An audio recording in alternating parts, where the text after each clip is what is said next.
저 학교 다닐 때 생각이 좀 나는데 저는 돈이 없어서 못 가는 레스토랑들을 막 자주 가던 분들이 있었거든요. 특히 막 데이트 해보시면 아시잖아요. 그런데 가자고 하는 분들도 있잖아요. 그럼 가야죠. 어떡해요. 그 생각해보면 저 어릴 때도 막 요리 하나에 막 17,000원, 16,000원 막 이 정도 하던 패밀리 레스토랑들 엄청나게 인기 많았고 그거 한번 가려고 통신사 할인받고 뭐 한 달에 한 번 행사 2시간 줄 서고 뭐 이랬던 거랑 지금이랑 생각해보면 똑같은 것 같아요. 그러니까 그 당시에 돈을 못 버는 학생도 그런 데를 갔고 근데 요즘 그때 당시에 만약에 2000년대 초반에 취업했던 분들의 연봉을 한번 생각해보고 요즘 사람들의 연봉을 한번 생각해보면은 연봉 자체가 많이 달라져 있었거든요. 그러니까 제가 옛날에 학교 다닐 때만 해도 한 3천만 원 중반 정도 초봉 준다 그러면 꽤 괜찮게 주는 데였고 4천만 원 넘어간다 그러면 와 그랬었는데 제가 엊그제 모 반도체 회사 초봉을 어디서 들었는데 8천만 원이 넘는다 그러더라고요. 그러면 벌써 한 20년이 안 된 시절 동안 약 2배 가까이 증가한 거잖아요. 그러면 소득이 심지어는 신입사원조차도 연봉이 이렇게 늘어나면 와 대단하다 이 생각이 들죠.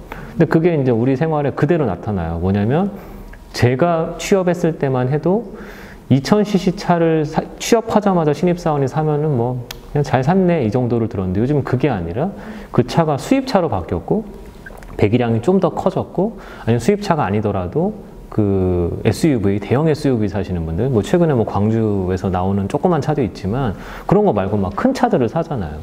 그게 다 먼 거 보면 결국은 소득 수준이 높아졌다. 결국은 이게 나라 입장에서 봤을 때도 사람들의 일반적인 수준 자체가 이렇게 올라가는, 그야말로 대한민국이 굉장히 성장을 많이 한 거죠. 그게 이제 결국 소비력 증대로 연결이 됐고, 저 어릴 때만 해도 해외여행 뭐 1년에 몇 년에 한 번 가면 되게 그래도 많이 가본 부잣집이었는데 요즘 뭐 1년에가 아니라 분기에 한 번씩 월에 한 번씩 가시는 분들도 한 2년 전만 해도 많았잖아요. 요즘 못 가니까. 그게 다 사실 우리 생활에 다 그대로 느껴납니다. 근데 그동안 한 2015년 이때까지 안 올랐던 게 유일하게 집값이었잖아요. 그거는 사실 모두의 마음속에 다 다른 기준이 있기 때문에 참 말씀드리기가 어려운데 그거를 이제 저 같은 옛날에 제가 애널리스트를 했었으니까 그 애널리스트 하는 일들이 향후 시장 방향성과 그 회사의 경쟁력과 그리고 마지막으로 제일 중요한 게 이 주식 가격이 지금 적절한가 안 적절한가 저평가입니까 고평가입니다 뭐 사도 됩니다 뭐 파십시오 이 의견을 제시하는 게 애널리스트잖아요. 제가 10년 동안 해온 게 그거라서 이제 그 질문에 대한 답을 드리려면은 그럼 도대체 뭐가 적절한가? 그건 없어요. 사실은 생각마다 다 달라요. 예를 들면 뭐냐면 아까 6억 원 언저리였을 때 그 당시에도 누군가 소득이 있었을 거 아니에요. 뭐 서울 사는 사람들이 맞벌이를 하든 외벌이를 하든 뭐 만약에 1억 원 정도 버는 집이 있었다. 5천만 원, 5천만 원 혹은 뭐 6천만 원, 4천만 원 이렇게 벌던지 이런 분들이 만약에 6억 원 주택을 소비했으면 소득의 6배였을 거 아니에요. 그 당시에는. 근데 그분들 소득이 별로 안 늘어서 지금 한 1억 원 정도 가구 소득인 분들이 12억 원, 13억 원 정도 부담하시려면은 숫자가 2배로 12배, 13배로 커진 거잖아요. 그러니까 6배란 6이라는 숫자와 12배라는 12라는 숫자의 크기는 분명히 다르잖아요. 12가 크잖아요. 근데 이게 비싸다라고 말할 수가 있느냐는 저도 모르겠어요. 왜냐하면 시장 상황이 바뀌었으니까. 주식하는 사람들이 항상 고민하는 게 이건 거예요. 바이오 주식들은 뭐 300배, 400배 PER 받고 뭐 전통산업들, 뭐 조선, 건설 이런 건 5배 받는데 그럼 얘는 5배 받고 200배 받으면 얘가 40배 더 오를 수 있는 거냐. 그건 또 그렇게 안 보잖아요. 이게 되게 어려운 거예요. 그래서 아까 제가 모두의 마음속에 있다라고 말씀드린 게 판단 기준에서 얘는 이건 안 비싼 거야. 왜냐면 성장성이 있으니까. 얘는 성장을 못하기 때문에 이것만 해도 충분해. 이런 가치평가의 기준이 들어가 있거든요. 주택도 결국은 지금 이렇게 6배에서, 약간 예를 드린 거예요. 한 6배 정도에서 12배로 이렇게 만약에 올라왔다 그러면은 여기서 더 갈 수 있느냐 없느냐를 보는 제가 봤을 때 가장 중요한 기준이 가구 소득이에요. 가구 소득이 여기서 더 증가할 수 있고 거기다가 공급 쪽에서 수요 공급이 굉장히 안 맞게 주택이 계속 들어와 주지 않으면 수요는 계속 살아있고 소득 수준이 이렇게 높아지니까 더 좋은 집을 사겠다는 그런 그 욕구가 강한 상황이라면 이 집값은 계속 이렇게 밀어 올릴 수가 있겠죠. 근데 이런 것들이 우리가 흔히 보는 조그만 나라들에서 굉장히 잘 벌어져요. 큰 나라들 말고 조그만 나라들. 우리 주변에 많잖아요. 특히 아시아에 많은데 홍콩, 싱가포르. 근데 또 조그맣게 나가보면 뭐 예를 들면 뭐 상해, 뭐 도쿄. 서울이 거기에 못 들어갈 거냐? 들어갑니다. 도시 단으로 가기 시작하면은 얘기가 또 달라지는 거죠.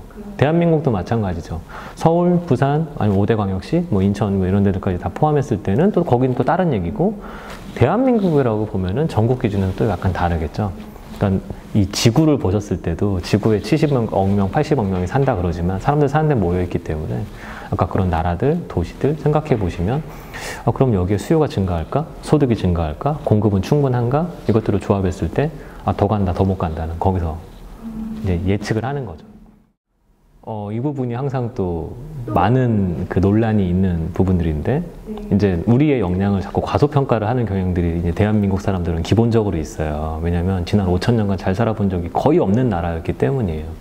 왜냐면 우리나라는 솔직히 지난 한 40년을 제외하면은 밥도 못 먹는 나라였어요. 뭐 되게 찬란한 문화라고 자꾸 표현이 되어 있지만 그건 아주 일부의 문화였을 뿐이고 거의 대부분 사람 밥도 못 먹고 옷도 못 입고 막 이런.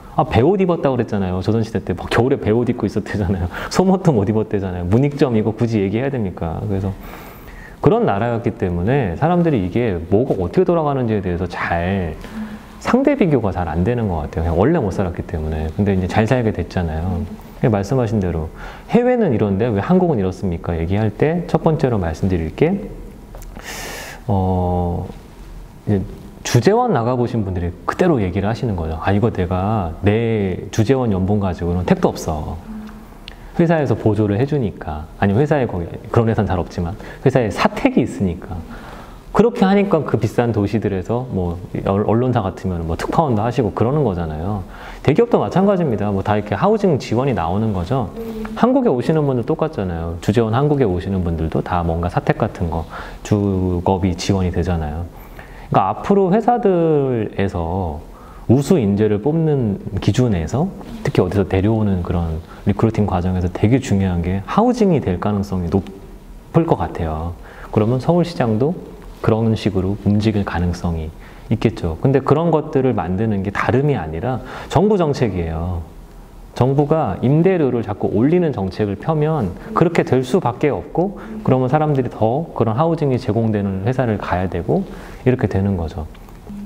그게 다 결국은 임대료는 순수하게 정부 정책의 영향이 제가 봤을 때 한 80%예요. 나머지가 이제 수요 공급에 따라 20%. 임대료 안 올리는 방법은 쉽죠. 세금 부담을 줄여주면 좀 덜 올라요. 많이 짓게 해주고. 아니요, 집값은 정부 정책과 상관이 없어요. 임대료. 네. 근데 이제 임대료가 오르면 매매가가 올라갈 가능성이 커요. 네, 임대료가 올랐다고 집값이 꼭 오르는 건 아니에요. 일본 시장이 지난 한 20년간, 잃어버린 20년에서 안 오를 때도 임대료는 올랐거든요. 매가는 빠져도.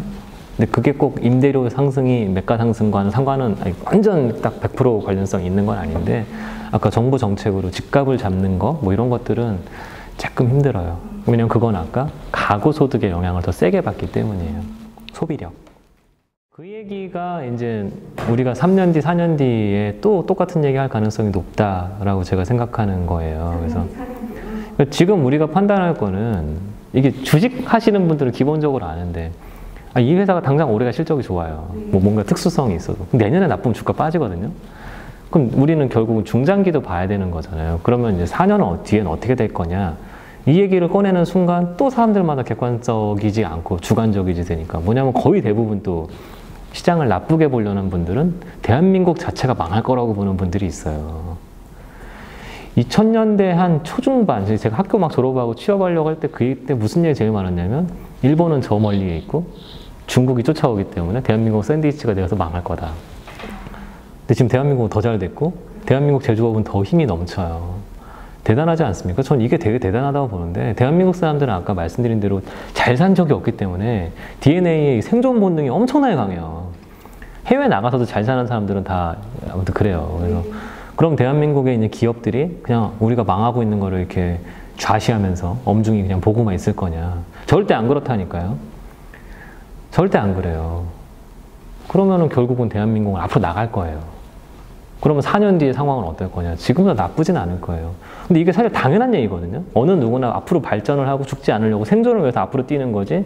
이렇게 안주하고 있는 사람들이 많아지면 사회가 망하는 건데 근데 지금 안주하는 사람들이 어디 있어요? 왜냐면 요즘 20, 30대를 보면 안주하는 사람이 한 명도 없어요. 제가 봤을 때. 다 어떻게든 한 발 한 발 더 나가려고 마치 그 70년대, 80년대의 젊은이들을 보는 느낌. 저는 그때 어려서 뭐 전혀 그건 모르지만 정말 한번 잘 살아보려고 아니면 뭐 지방에서 올라와가지고 상경에서 정말 무학이어도 막 잘 살아보려고 그게 전 요즘 다시 생긴 것 같아요. 그분들의 손자들.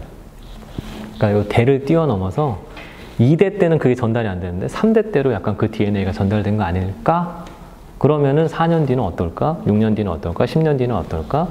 저는 그건 명확해요. 잘 될 것 같아요. 근데 대신에 거기다가 주택 공급 부분이 어떻게 바뀌느냐에 따라서 가격은 더 예민하게 움직일 수도 있고 좀 덜 예민하게 움직일 수도 있죠. 그거는 말 그대로 아까 시장의 수요 공급, 정부의 영향이 아니라 정부에서 집을 좀 짓게 해주면 뭐 용적률을 완화시켜준다거나 아니면 그런 짓는 사람들 뿐만 아니라 갖고 있는 사람들을 좀 팔게 해준다거나 그런 정책이 조금 도와주면은 공급이 좀 빨리 늘어날 거고 아니면 공급은 안 늘어날 거고 그거에 영향을 받을 겁니다. 저 대한민국 미래를 굉장히 밝게 봐요. 제가 대한민국 미래를 안 밝게 봤으면 이민 갔겠죠. 저는 거기에 대해서 이견이 없어요. 저는 우리나라 사람들의 이 엄청난 경쟁 심리는 거의 전 세계 최고봉 수준이기 때문에 절대 뒤로 가고 싶은 생각은 아무도 안 할 거고 옛날처럼 어디 고용돼가지고 그냥 뭐 월급이나 받지라는 생각하는 젊은이들도 잘 없어요. 요즘엔 다 창업이에요. 어떻게든 잘 돼 보려고 하잖아요. 그럼 나라는 더 잘 될 거예요. 그러면 이 나라는 지금 10번째 나라가 됐는데 9번째가 그래요. 우리나라가 전 세계 경제 규모로 9위일 거예요. 제가 작년에 올라갔어요. 네, 10인가 9인가 그래요. 그 기준마다 또 달라요. IMF 뭐 다른데 저는 한 7등까지 갈 것 같아요. 그 이상은 못 가요. 나라 사이즈가 달라요. 인구도 적고 나라도 작고 그래서 한계점은 딱 7등인 것 같아요. 이탈리아 이기냐 마냐 그 문제 딱 하나. 이탈리아 우리나라 인구 1000만 명이가 많고 예, 우리나라보다 약간 더 많고 경제규모 약간 더 커요. 그러니까 우리나라에서 올 만큼 다 온 거예요. 그 다음부터는 나라가 커요. 우리나라가 절대 중국 규모를 될 수가 없어요. 이게 인도 이런 나라는 크기 때문에. 근데 지금 이렇게 왔단 말이죠. 그래서 갈 때까지 갈 거예요. 근데 거기서 계속 성장을 할 거예요. 그게 첫 번째. 두 번째는 그렇게 되는 나라의 자산을 다른 나라 사람들이 봤을 때 서울은 끝났어. 이렇게 보는 사람이 많을지. 서울은 유망할 거야. 그럼 외국인들이 집을 집이 아니라 부동산을 한국의 부동산을 더 살 거 아니에요. 근데 한국 언론을 보면 외국인들이 자꾸 한국 부동산을 약탈해 가는 것처럼 나오잖아요. 당연한 거 아니야. 우리는 미국 부동산 안 사요. 뭐 한국 국민연금이 그러면 런던에 빌딩 사는 거는 코리안 그 인베이더들이 와가지고 다 뺏어가는 걸로 아무도 그렇게 말 안 하잖아요. 그러니까 상관없는 거예요. 그러니까 외국에서 돈이 들어오려면 더 들어오지 안 들어오진 않을 거예요. 대한민국이 잘 되니까. 그리고 삼성전자가 잘 되니까 수많은 그 부품 소재 업체들이 다 경기도에다 공장 짓잖아요. 납품하려고. 그럼 해외 자본이 또 들어가. 그러니까 기업들이 잘 되면 나라는 잘 돼요. 근데 기업들이 잘 되고 나라가 잘 되는데 이 조그만 나라에 미국처럼 땅덩이가 이만한 나라도 아니고 이만한 나라에서 이 부동산 가격이 어떻게 움직일 거냐. 너무 뻔히 보이는 거죠.